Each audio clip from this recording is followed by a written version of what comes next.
Most people think building $1 million business starts from nothing. You come up with an idea, you build a brand, you try to find customers, and over time, if everything goes right, you grow.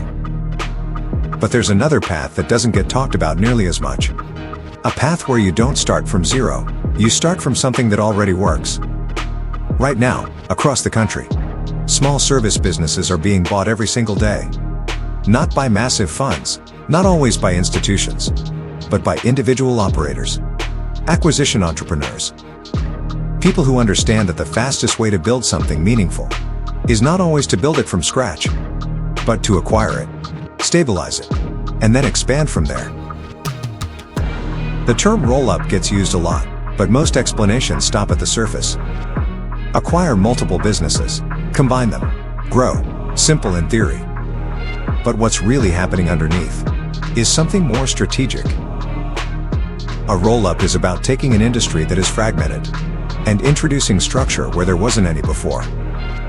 It's about turning independent operators into a coordinated system. It's about taking businesses that function and making them scalable. Because most small businesses, they work, but they don't scale, and that gap is where the opportunity lives. Service businesses sit in a unique position.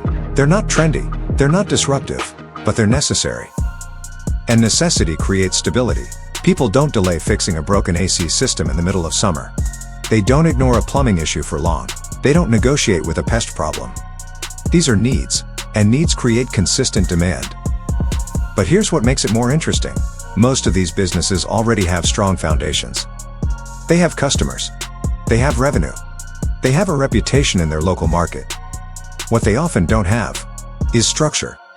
They're run by owners who built them through effort, not systems. And that means there is hidden inefficiency that an operator can unlock. The first acquisition is where the entire strategy is won or lost. And this is where most buyers think too small. They focus only on income. Will this business pay me?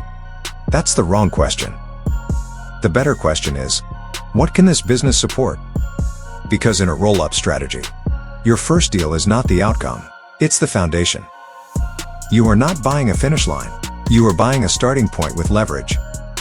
Does it have systems that can stretch? Does it have leadership beyond the owner? Does it have enough stability to absorb change?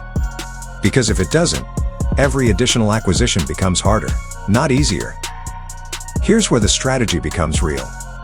Value in a roll-up doesn't come from just owning more businesses. It comes from coordination. When two companies become one system, you start to see changes that don't show up on paper at first. Administrative roles get consolidated. Purchasing becomes more efficient. Scheduling improves. Technician utilization increases. And slowly, margins expand. Not because revenue exploded overnight, but because inefficiency was removed. This is what most people miss. The upside isn't always in growth. It's in structure. The second acquisition is where things get real.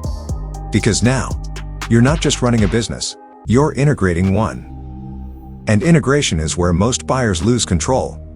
Different systems, different cultures, different expectations.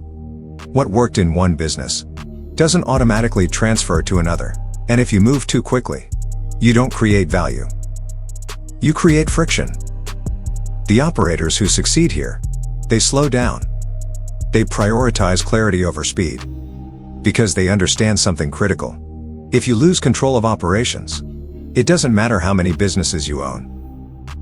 This opportunity exists because of timing. There are thousands of small business owners approaching retirement. Many built strong companies over decades, but they don't have succession plans. And the next generation isn't stepping in. So these businesses enter the market, not as distressed assets, but as functioning operations, waiting for the next owner. And for acquisition entrepreneurs, that creates a very specific window. One where you're not building demand, you're stepping into it. The difference between those who succeed with this strategy and those who don't is not intelligence. It's discipline. The ability to move deliberately, to understand before acting, to prioritize control over speed. Because this is not a buying game. It's an operating game, and the ones who treat it that way are the ones who build something that lasts. The roll-up playbook is not new, but it's becoming more accessible.